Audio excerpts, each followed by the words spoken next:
vlogger ngayon ah. Alam nyo guys, good morning, good morning. Good morning and happy Sunday everybody. Ngayon ay pupunta kami sa Terra ni Paul kasi meron kaming bibilihin. And alam nyo, napakalamig. Super lamig. -12. Diba? -12. Sobrang lamig. Wow, ang taas ng sasakyan. So tingnan nyo ang aming paligid oh. Although konti na lang yung ice sa mga gilid kasi parang natunaw na din siya nitong mga nakarang araw, pero matigas naman ngayon, 'di ba Labs? Tumitigas pala yung snow pagka parang na-frozen lalo. Ano Labs? Ayan oh, para siyang nagiging bato. Tumitigas kasi kung malamig na malamig yung negative ang temperature. Ayan, so nagiging ano pa rin siya. Matigas, tas malamig talaga.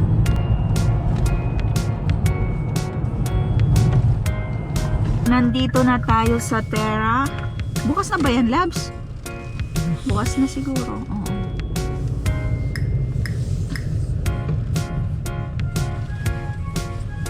Hanap lang kami ng parking and pupunta na tayo sa loob. Terra Food Mart. Parang tagal nating hindi dito nakapunta, 'di ba? Pwede ka ba diyan, Labs? So may ano 'yan.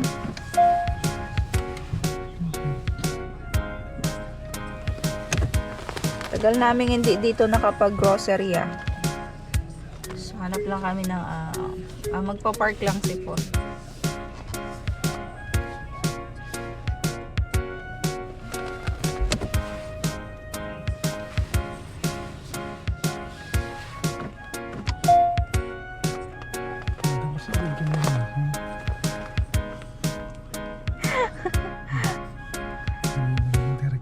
Mahina ang ano nito, director. Nagpapa-video na ngayon si Paul. Dati ayaw niyan magpa-video. Okay, baba na tayo guys. Dito na tayo sa loob ng Terra. We're inside.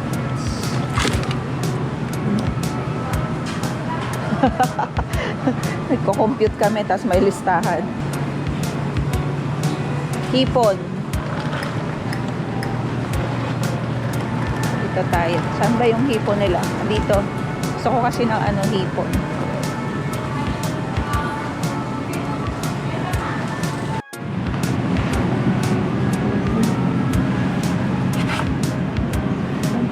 Kuha ka. Ilan? Sarap yan. 13. Magkano ang isa? Wala. Kuha ka Labs ng isa. Ilan ang laman? Alisin mo na dito yung ano. Yan o. Pag kukuha tayo yan, ayan yung spam o. Masarap kasi yan. $13.99. So welcome back! Tapos na kami mag-grocery at hindi tayo masyadong nag-video sa loob. Meron kaming listahan. Tapos merong calculator. Kasi kailangan mag-stick sa budget. Ayan, lumagpas pa rin kami pero konti lang naman. Napakalamig! Naninigas yung mga kamay namin sa lamig. Ayan, pauwi na kami. Baka dumaan kami ng Shoppers kasi meron akong bibilihin. May beer store pala, Labs, dito. Ano? Sige. Yun lang ang bilihan ng alak dito pala. Meron pala dito bilihan lang ng alak. Hindi tulad sa atin na sa Pilipinas na kahit saan pwede mong mabili yung alak, di ba? Dito merong specific na bilihan ng alak. Iniiwasan nila yung mga minor na makabili. Kasi pag bibili ka dyan, kainin ka ng ID dyan. Kailangan mo ng ID dyan. Kailangan, pag minor, hindi ka pwede bumili. Pag minor, hindi pala pwedeng bumili ng alak. Kasi pag bumibili ng alak dito, hinihinga ng ID. Para siguro yung talagang adult ka na ano. Meron ditong bilihan lang ng alak. Doon ka lang pwedeng bumili ng alak. Dito tayo sa Mississauga. At dadaan kami ng Shoppers. Pero may araw naman oh. Yan nga yung ano pag may araw, sigurado malamig.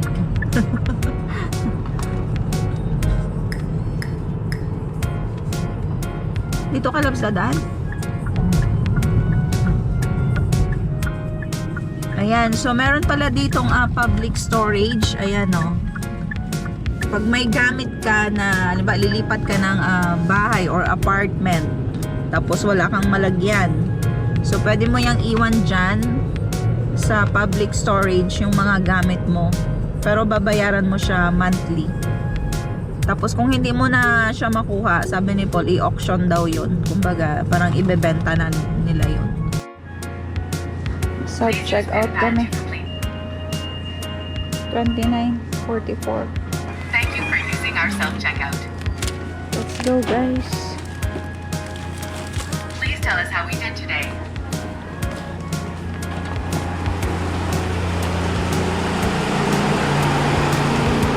Bumubukas ng kusa ang mga pintuan dito. Grabe yung usok sa bibig ko.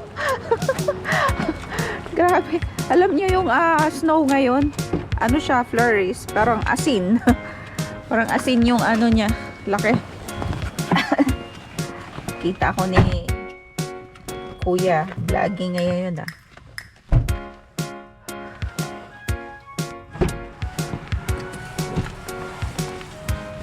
Parang asin labs yung ano, flurries.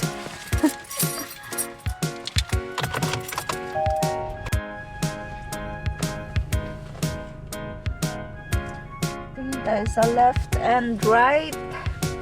Ayan, so pauwi na kami ngayon at galing kami dito sa Shoppers.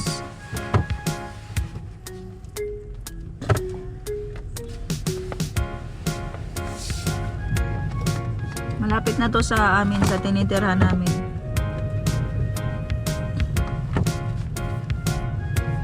Tingnan nga natin kung ano dyan sa Sobeys. Kasi dati dyan kami namimili. Tapos nag-close. So ngayon hindi namin alam kung ano yung kapalit dyan. Fresh ko yan.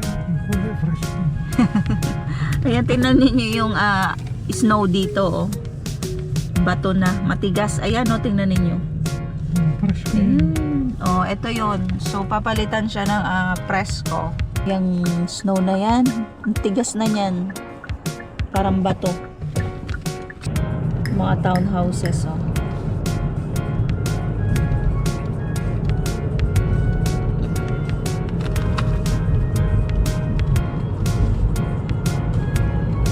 Andito na kami sa bahay ni Paul, tapos na kami mag-grocery, nakauwi na, at naayos na namin yung mga pinamili namin, and magluluto kami. So ngayon ay araw ng Sunday, at dito lang kami siguro sa bahay kasi sobrang lamig. Sobrang lamig. Ayan, so ngayon ay nagtitingin ako ng eto sa yung paupahan. Ayan, so nagtitingin-tingin tayo. Merong 1.9, may 1.2, may 1.750, 2 beds and 1 bath. Tapos may kasama ng pag maghahanap kayo ng tirahan, so pwede kayong pumunta sa marketplace kasi nandyan yung mga nagpaparent, parang ina-advertise nila dyan yung mga space for rent. Ayan. So, hindi pa kami nakakapag-decide if mag-stay kami or hindi. So, may nag-text. So, magluluto kami ngayon ng adobo at saka ng rice.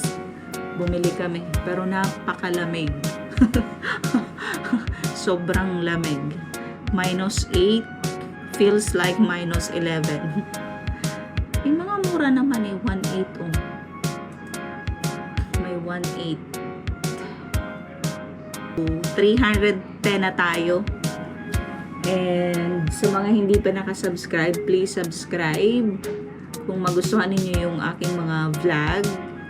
And wala lang, gusto ko lang yan nilalagay dyan sa YouTube. Kasi pag gusto mong panoorin, andyan lang yan. Pag sa cellphone kasi, palaging dinidelete kasi full storage yon. So, kaya nilalagay ko lang yan dyan sa channel ko para pag gustong panoorin, pwede siyang balik-balikan.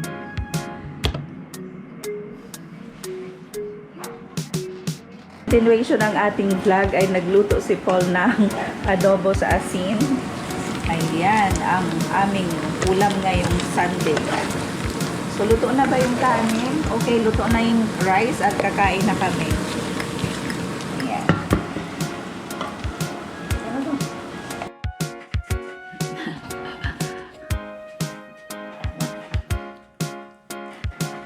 Welcome back sa aking channel. At ngayon ay araw ng Thursday. So, wala akong pasok ngayon. Pero mamayang 5, meron akong pasok.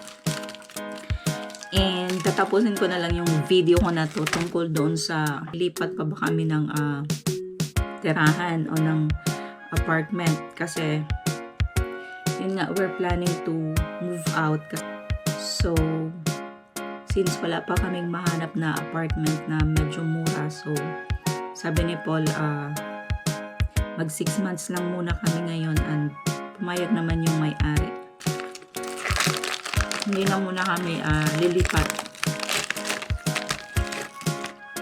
So pumayag naman siya na pwedeng monthly yung bayad, tapos siguro kung aalis kami 2 months before ng pag-alis namin, dapat magsabi na kami para fair din naman sa kanya, kasi syempre maghanap siya ng ibang titira dito, diba? Kaya dito muna kami mag-i-stay ng 6 months.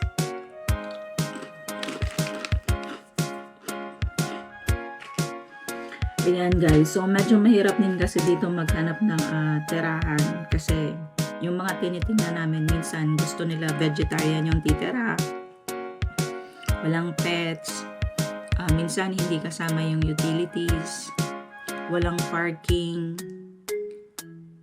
tapos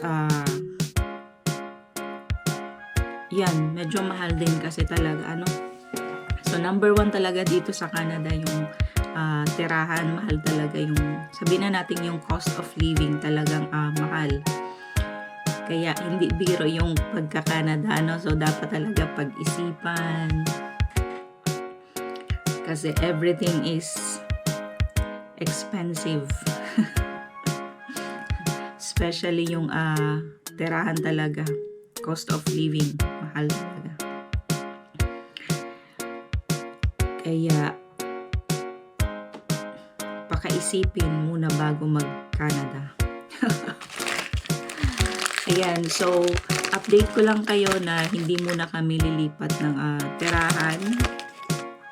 Dito muna kami siguro for 6 months. And napakalamig pa rin sa labas, winter na winter pa rin talaga. Medyo natutunaw na yung mga yellow kasi nag-water na yung daan. Medyo madulas yung daan kasi yung mga tubig na galing doon sa snow na natutunaw ay pumupunta sila sa mga dinadaanan, sa mga pathway. Parang may ano na naman, may flurries na naman yata.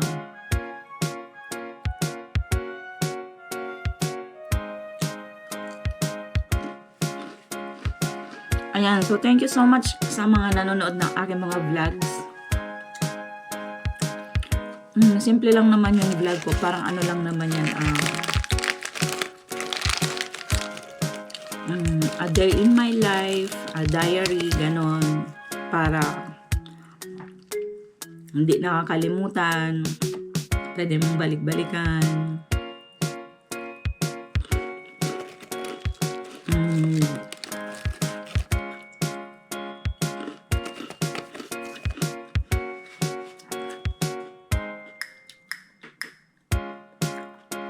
Flurries nga.